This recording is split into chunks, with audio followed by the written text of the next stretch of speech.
Okay, so welcome everyone. We're streaming live, and I am so thrilled to have with me the amazing Heike, intercultural coach and trainer. And Heike, we were just talking about how everyone needs to know about this. So welcome. Thank you. Thank you. I'm very excited to be here.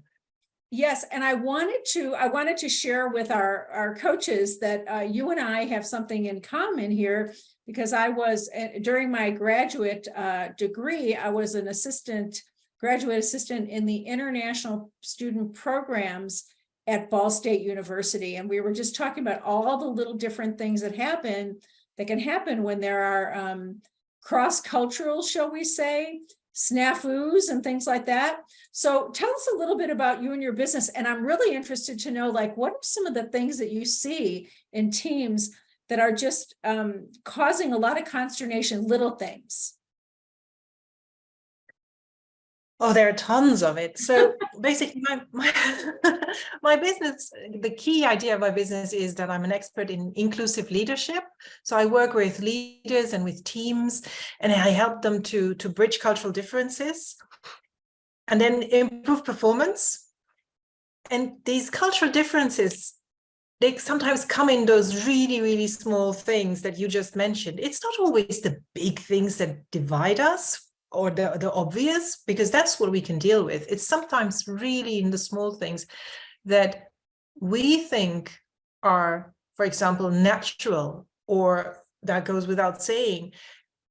So basically the idea of common sense, you often hear, oh, but that's common sense. Common sense does not exist in my world, because my common sense is so different from your common sense. And I always say, I think the only common sense we all have in common is that fire is hot and you don't touch it because it burns. Yeah. Everything else is an agreement, or is a point of view, or is a value system that has been established. So there's lots of things, and very often we have the impression, just because we click on maybe one level with another person, or maybe with a whole national value of some nation or country, we might click with everything, and that's not true. So that's also a potential pitfall, and I'm dealing with those. And I can tell you, it's small things like what is natural, what's unnatural. And when it comes to nakedness, for example. Ooh, Oh, yes. Lots of funny stories around this. Or what do we consider, what is close, like physical? What is considered to be too close? Where's my space? Yeah, can be very perceived in very, very different ways. Yeah, I remember I went on a trip to the Dominican Republic, and all of the Europeans were going au natural, and all of the Americans had all our cover-ups on over our bathing suits, right? And it's just a different way of being, and neither is right or wrong. They just are, right? Yes, exactly. Exactly. Well, Heike, tell me some of the things. What are some of the best practices that you've learned in business? Because I can see that what you're doing is really important to companies, et cetera. But what are some of the best practices you've learned coming out of this pandemic? So I think the interesting thing is that I had just moved a few months before the pandemic from one country to another. And so I was just setting up my business again, third time in a different country. And when the pandemic hit first, I thought, oh my God, it's going nowhere. It's going nowhere. And the contrary was the case. So with the pandemic, there came lots of opportunities for me, because companies nevertheless continued to have trainings and coachings. Especially for trainings, the numbers of participants reduced. So instead of having one face-to-face training day with like 10 or 12 participants, now I had 2 training days with half the size of the group. So nice for me. Mm-hmm. And coming out of the pandemic, I noticed that a lot of companies are much more or are much happier to book online offers in general. So face-to-face is not so necessary anymore. And I think all of us coaches, all of us trainers, we have shown during the pandemic that we are able to adapt our programs, that we can make it happen. And I have to say that if I do something online, usually the group size is smaller if I do work it with groups, and we achieve an intensity of exchange and of learning that is comparable to a face-to-face training. Because the whole program is adapted, which I change things around, I do things differently than I would do it when I'm in front of a group. Yeah. So for me, a lot of it has been positive, or I took the positive things out of it and made it happen. And another thing that I noticed, and which was very beneficial to my business, and also all the things that we worked on during QSI, for example, was that due to everybody working online and everybody being on Zoom meetings or team meetings all the time, it was really, really easy to quickly establish a safe space or a relationship, even with people that I had never talked to before, call them up, arrange meetings with them, have like half an hour, 45 minutes with someone, talking about my business, talking about ideas, bouncing off ideas, and really quickly creating this. And it's different than calling somebody and say, oh, hello, I have a question. I would like to discuss something with you. And that's something I think changed as well. People being much more open, really, really happy to share, and really thinking, like taking it in a very natural way to have a conversation, just like we are having now.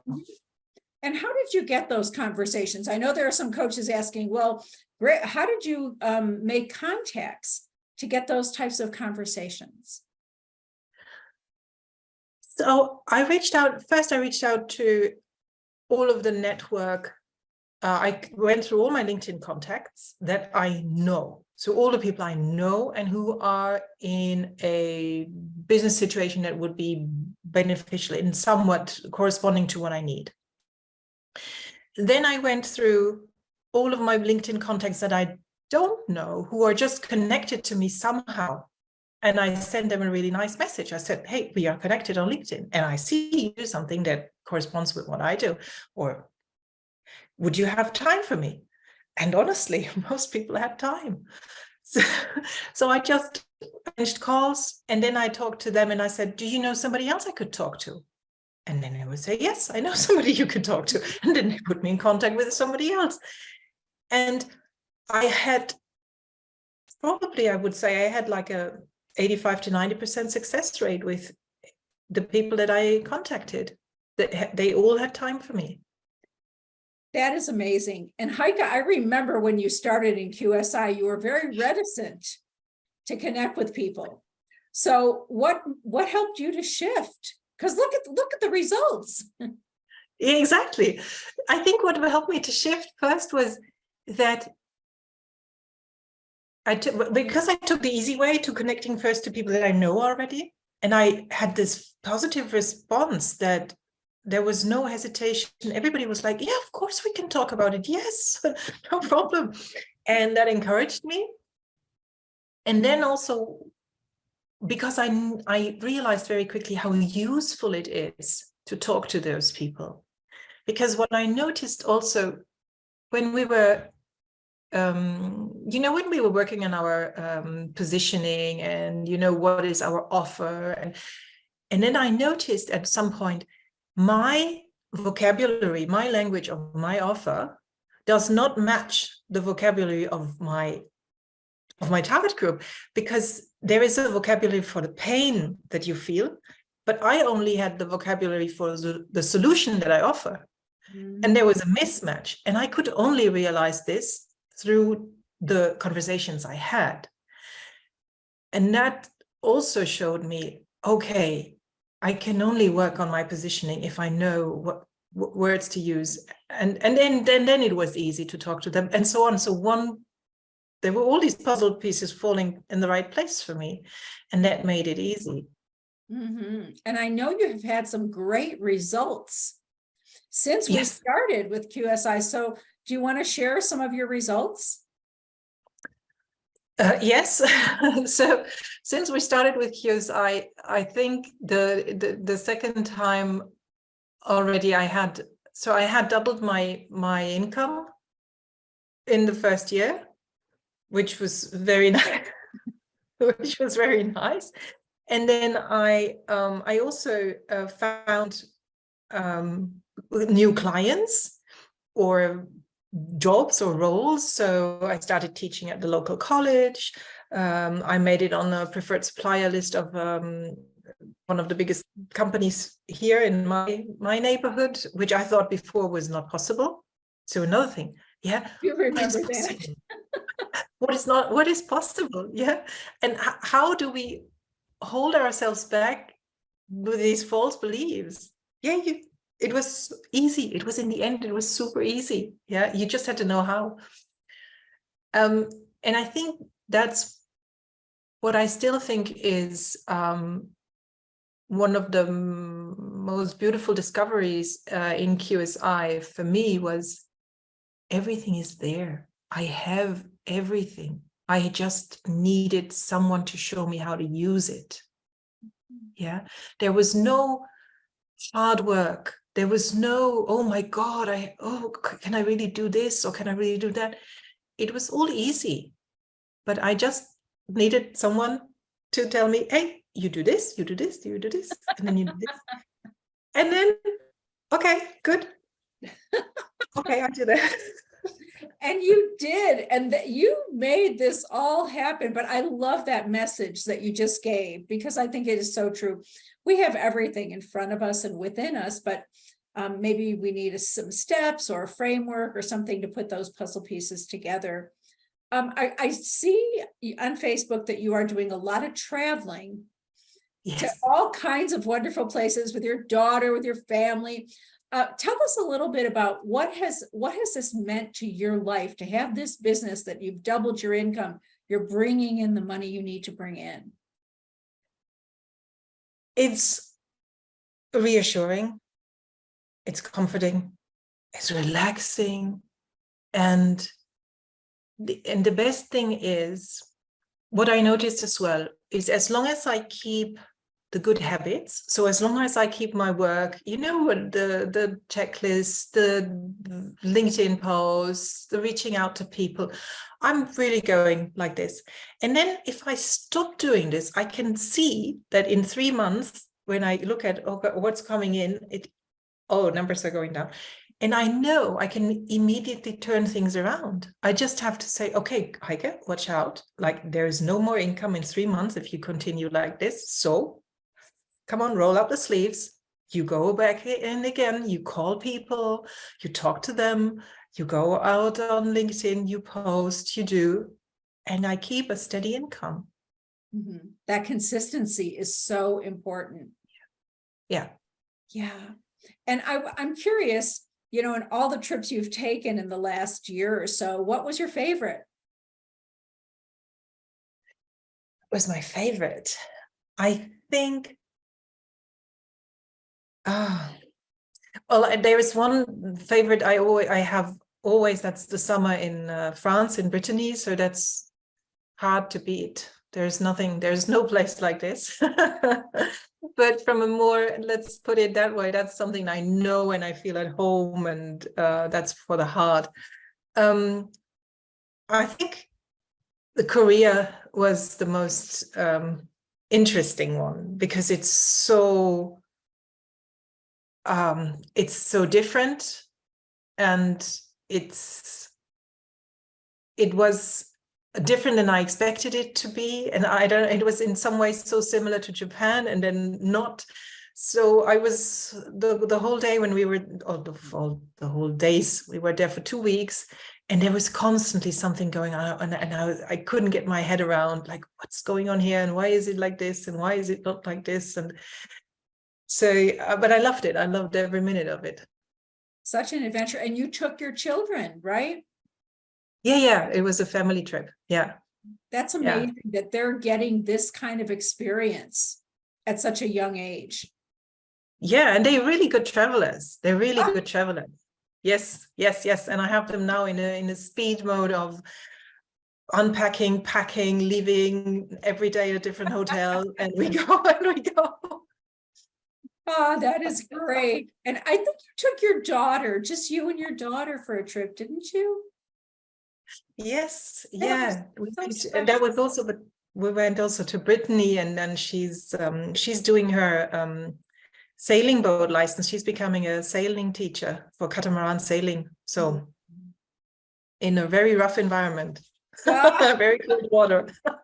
I can imagine. Oh my gosh. Well, Heike, you have had so much success in so many ways since we first met, and I'd love to find out, what advice would you give to a coach who's just starting out, who maybe is thinking, I wonder if I can do this.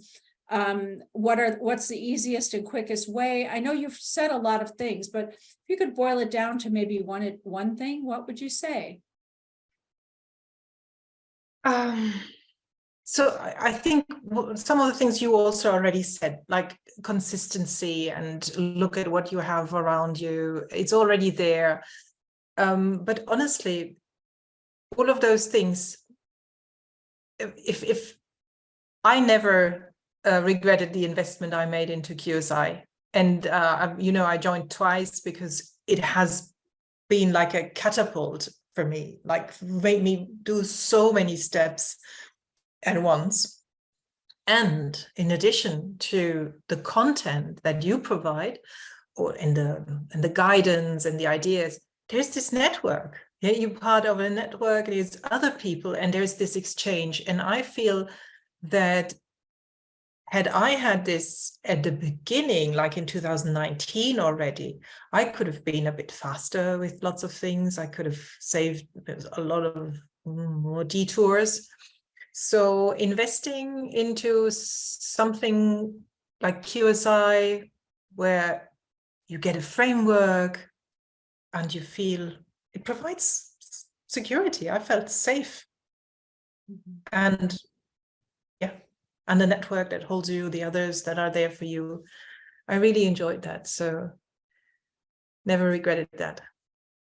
Well, that's interesting, because I'm thinking I'd like to do a little series about QSI partnerships, because I know we've had a lot of people who have met each other and then gone on to do business or become friends or whatever. And I know you are doing that right now with Yes. someone that you met.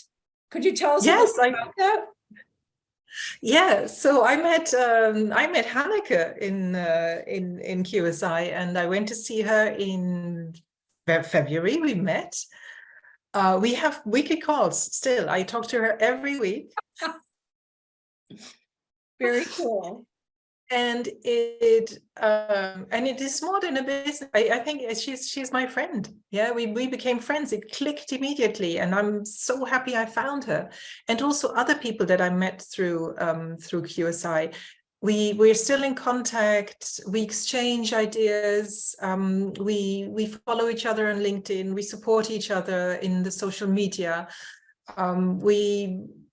We share ideas. If I see something that I know somebody is interested in, I just send something over, and I receive things. So this is also great. And Hanneke and I were also talking about setting up a program together. So we will see. There we go. So great. Well, Heike, thank you so much for being here with the coaches. And could you let us know what's your website, in case anyone wants to contact you about cross-cultural and intercultural communication? It's heikegeiling.com. So it's just my name in one word. Okay, and let's spell that out. HeikeGeiling.com. And Yes. I think you are just a great connection and resource for anyone, and what you do is so special and needed. And I just want to thank you for everything you do for helping people all over the world to get along, to do all right. So any last words? Oh, any last words? There's never an end to it, to all of this learning and self-awareness. And what I learned is, if you come from a position of love and kindness, things are so much easier, whatever it is. So that maybe those can be my last words. Those are beautiful words, really beautiful. Thank you so much. And we'll be in touch. Bye-bye. Yes, thank you, Karen. Bye-bye. Bye-bye.